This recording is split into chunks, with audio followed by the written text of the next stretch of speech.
Record.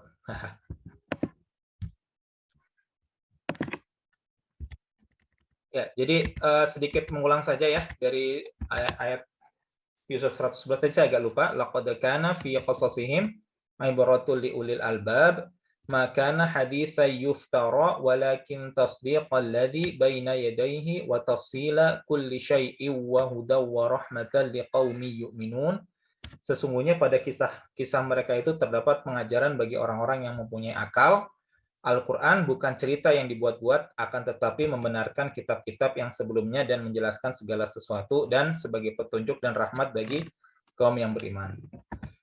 Ya, jadi ulul albab itu adalah bentuknya tidak memiliki kata tunggal, ya. Kemudian berasal dari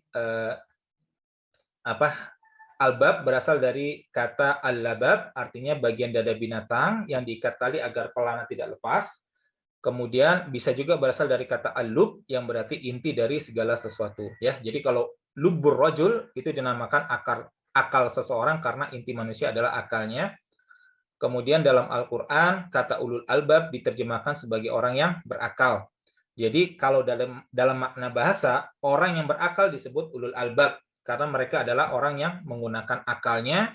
Dan akal adalah yang menjadi pengikat bagi manusia agar dia tidak melakukan tindakan yang melanggar aturan atau tindakan memalukan. Ya, disebutkan sebanyak 16 kali. Ya, dan hakikat ulul albab adalah orang yang menggunakan akalnya untuk mengenal siapakah Allah, bagaimana keagungannya, bagaimana kebijaksanaannya, keadilannya, dan dengan melihat ayat-ayat Allah, baik secara kauniyah, ya ciptaannya, yang alami, yang natural, maupun ayat syar'iyah, yakni hukum Allah, bagaimana perintah Allah, bagaimana larangan Allah, yaitu adalah ayat-ayat syar'iyah, sehingga dia akan semakin tunduk dan taat kepada Allah. Ya. Kemudian orang-orang kafir berkata di ayat Al-Furqan ayat 4, wa qala alladziina kafaru in hadza illa ifkun iftarahu wa a'anahu 'alaihi qaumun akharun faqad jaa'u dzulman wa zura. Dan orang-orang kafir berkata, Al-Quran ini tidak lain hanyalah kebohongan yang diadakan oleh Muhammad dan dia dibantu oleh kaum yang lain. Siapa yang dimaksud adalah orang-orang ahli kitab, ya, seperti orang-orang Yahudi dan Nasrani. Dan Allah membantah, maka sesungguhnya mereka telah berbuat suatu kezaliman dan dusta yang besar.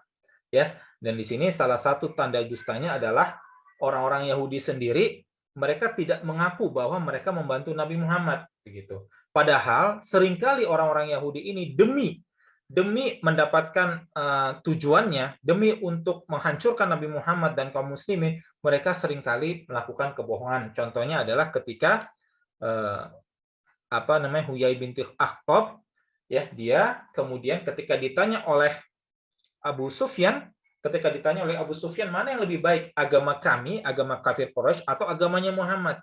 Demi untuk mendapatkan tujuannya, yakni untuk mendapatkan dukungan dari orang-orang kafir Quraisy dan kaum-kaum Jazirah Arab untuk mengepung Nabi Muhammad dalam perang Khandaq, Huyai binti Akhtab, salah seorang pemuka Yahudi, kemudian mengatakan yang lebih baik adalah agama kalian, agamanya Abu Sufyan. Pada saat itu belum Muslim, gitu ya. Jadi di sini terbukti bahwa mereka melakukan kedustaan dan kezaliman yang besar, ya. Kemudian lanjut oleh ayat berikutnya, wa qalu asatirul awwalin iktatabaha fahiyatumla alaihi bukratan wa asila.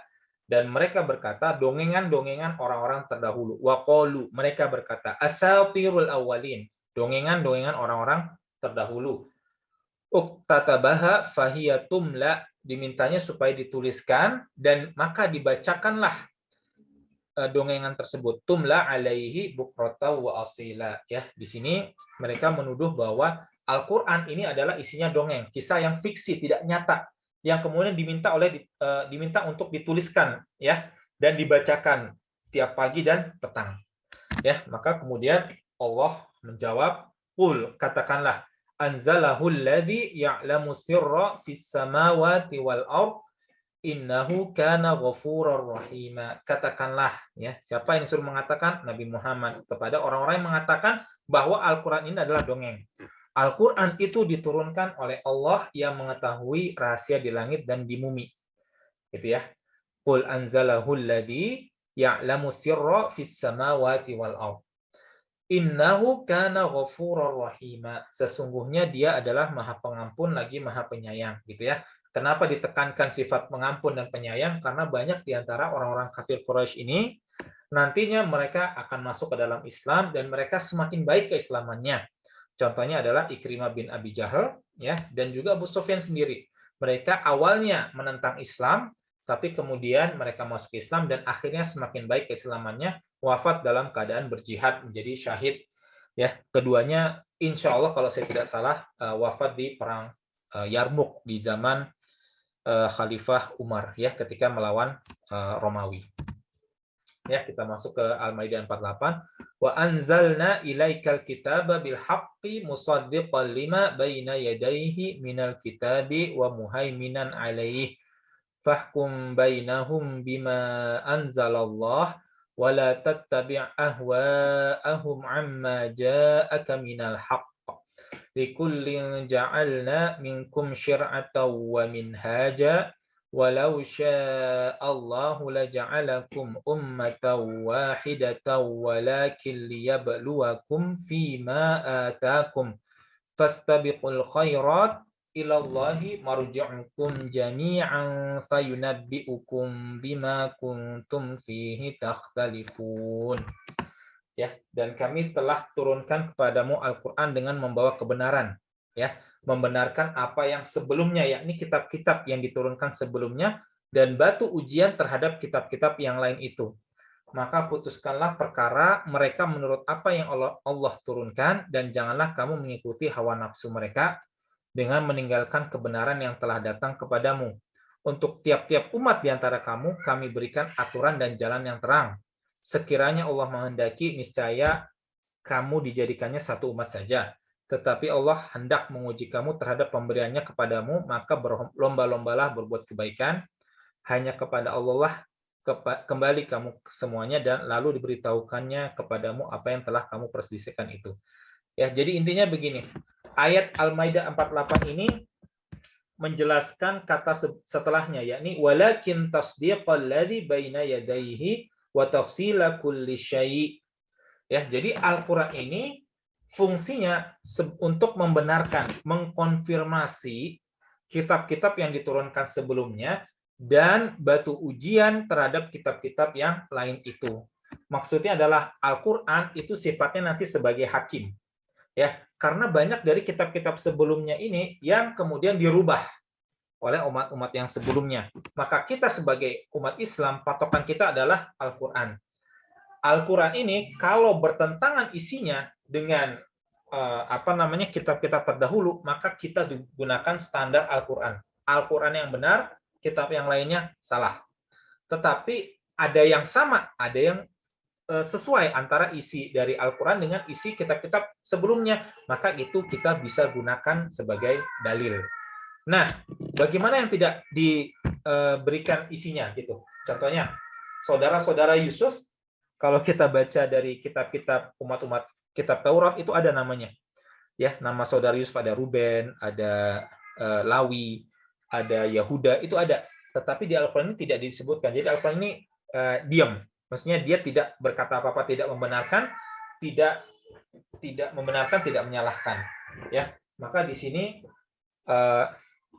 patokan kita terhadap hadis Rasulullah bahwa kalau misalkan ada suatu cerita Israiliyat yang isinya itu tidak dikonfirmasi oleh Al-Quran, yakni tidak dibenarkan maupun tidak disalahkan, maka sikap kita juga sama, kita tidak membenarkan dan kita tidak menyalahkan gitu ya. Tapi kita boleh pakai karena terkadang gini, ada beberapa yang kita itu perlu gitu ya.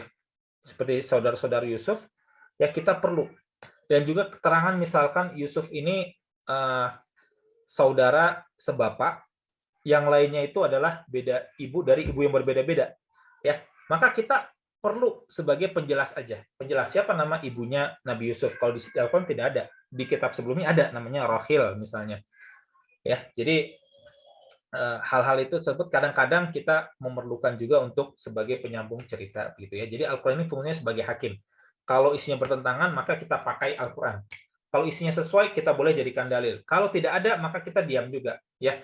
Boleh diiyakan enggak, tapi ditidakkan juga nggak boleh juga. Jadi diam aja gitu ya.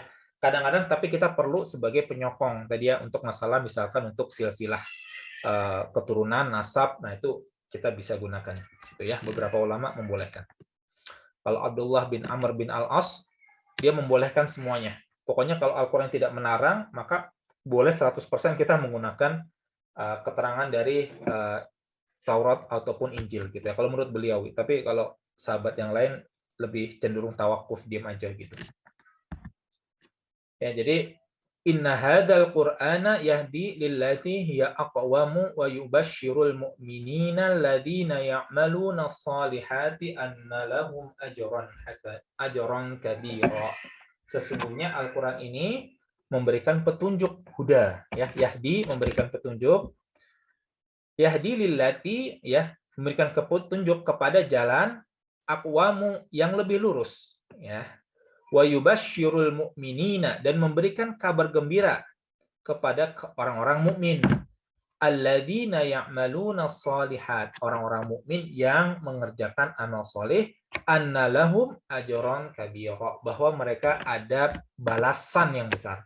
Anna lahum ajron, balasan yang besar atau pahala yang besar, ajron kabira. Jadi Al-Qur'an ini fungsinya nanti juga bisa sebagai petunjuk. Ya, ada syariat yang isinya di dalam Al-Qur'an yang dijelaskan juga nantinya oleh sunnah Nabi gitu kan ya. Dan juga Al-Qur'an ini fungsinya sebagai pemberi kabar gembira. Kabar gembira apa? Kabar gembira berupa pahala yang besar bagi orang-orang mukmin yang mengerjakan amal-amal soleh gitu. Ya. Al-Qur'an itu juga berfungsi sebagai rahmat gitu kan ya. Di sini juga dijelaskan wahuda warahmah ya. Al-Qur'an berfungsi sebagai rahmat. Wa nunazzilu minal Qur'ani ma huwa syifaa'un wa rahmatul lil mu'minina wa la yazidu dzalimina illa khasara. Ya, dan kami turunkan dari Al-Qur'an suatu yang menjadi penawar ya, syifa, penawar rasa sakit gitu ya. Wa rahmah, dan rahmat lil mu'minina, bagi orang-orang yang beriman, wala yazidu dzalimina illa khasara, dan Al-Qur'an itu tidaklah menambah kepada orang-orang yang zalim selain kerugian ya. Secara bahasa ar-rahmat, rahmat, ar-riqqatu wa ta'attuf ya, kelembutan yang berpadu dengan rasa iba. Ya, kita bisa lihat di Lisanul Arab. Lisanul Arab ini kita bahasa Arab ya. Jadi kalau bahasa Arab zaman sekarang itu kita nyebutnya seringkali lughatul Arabiyyah. Tapi kata lughah ini akar katanya sama dengan language. Itu bahasa Latin sebenarnya. Kalau orang-orang Arab dulu bahasa itu diartikan ya lisanul Arab ya. Jadi kitab ini agak banyak. Tadinya saya punya soft copy-nya tapi hilang sepertinya. Tapi kalau ibu-ibu ada yang bisa bahasa Arab, boleh beli ini Lisanul Arab, insya Allah sekitar di bawah 2 juta, tapi 10 jilid. Ya, terlalu banyak. Ya, dan kitabnya berbahasa Arab. Kalau dibahasakan Indonesia nanti hilang makna dari kitab ini gitu ya. Atau dengan kata lain, rahmat dapat diartikan dengan kasih sayang. Jadi diutusnya Nabi Muhammad SAW adalah bentuk kasih sayang Allah kepada seluruh manusia. Jadi rahmat, Al-Quran sebagai rahmat itu membawa kita kepada kelembutan dan rasa iba. Artinya rasa, ini tendensinya jelek, tapi sebenarnya agak susah cari yang sangat-sangat mirip. Jadi kita jadi baper seharusnya begitu loh ketika kita mendengarkan Al-Quran. Ya, menjadi terbawa perasaan kita. Perasaan kita lebih lembut. Ya, sehingga inilah sebabnya kalau kita lagi marah begitu ya, maka disunahkan tidur. Kalau misalkan disunahkan untuk, kalau tadinya berdiri disunahkan duduk kemudian berbaring. Tapi kalau kita benar-benar sulit menahan marah, coba kita setelah melakukan itu semua, kita mencoba untuk mulai membaca Al-Quran pelan-pelan. Ya, awal-awal kesel, tapi setelah 10 menit, 20 menit, nanti lama-lama hati kita akan terbawa menjadi lembut gitu ya. Jadi Al-Quran ini membawa kelembutan bagi orang-orang yang membacanya. Makanya itulah kenapa kita harusnya menjadikan Al-Quran ini nomor 1 gitu loh, dengan hadis sebagai penjelas. Ya, jadi jangan sampai meninggal kita tidak paham isi Al-Quran, jangan sampai kita sampai meninggal hafalan kita segitu-segitu aja. Jangan sampai meninggal, jangan sampai kita ini sampai meninggal tidak paham seluruh isi Al-Quran. Kita harus paham isi Al-Quran. Al-Quran kan dikit, tidak seperti kitab hadis, ada 9 kitab hadis. banyak. Kitabut Tis'ah yang wajib ada 6, Kutubus Sittah ada 6 yang wajib, tetapi itu terlalu banyak ya. Al-Qur'an ini tipis sebenarnya, hitungannya tipis ya. Jadi harus hafal gitu. Ya, dan atau minimal kalau nggak bisa hafal kita paham isinya dari Al-Fatihah hingga An-Nas. Ya, jadi kalau kita memahami Al-Qur'an, kita merutinkan baca Al-Qur'an nanti akan membawa kelembutan ke dalam hati kita, gitu ya. Oke. Oke, Masya Allah. Sudah selesai semuanya. Oke, jadi surat Yusuf, alhamdulillah kita sudah selesai dari awal hingga akhir. Sudah 111 ayat. Semoga ibu-ibu di sini bisa memahami dengan lebih baik dari surat Yusuf ini.